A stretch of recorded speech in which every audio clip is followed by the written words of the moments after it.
In this video, we'll show you how to replace a side brick in an L&L Plug-N-Fire kiln.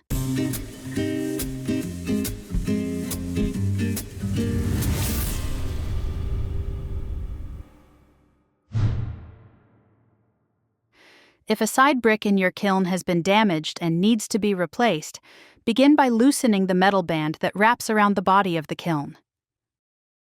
Next, carefully remove the element coils from their channels on the side being repaired. Make sure the elements stay out of the way. In this example, we're using a clamp to hold them safely on the opposite side. Now, remove the top and bottom bricks on the damaged side. Once the brick is removed, remove the backup fiber insulation behind it. With everything cleared, reinstall the backup insulation, followed by the new bricks.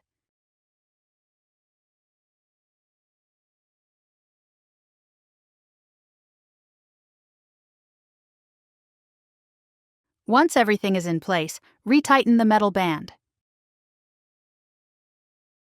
Reinsert the elements into their channels.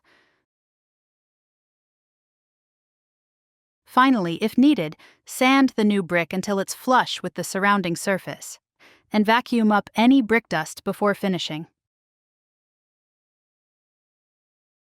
Use a straight edge to check for proper alignment. That's it for this repair. For more kiln tips and how-to videos, visit our website at hotkilns.com.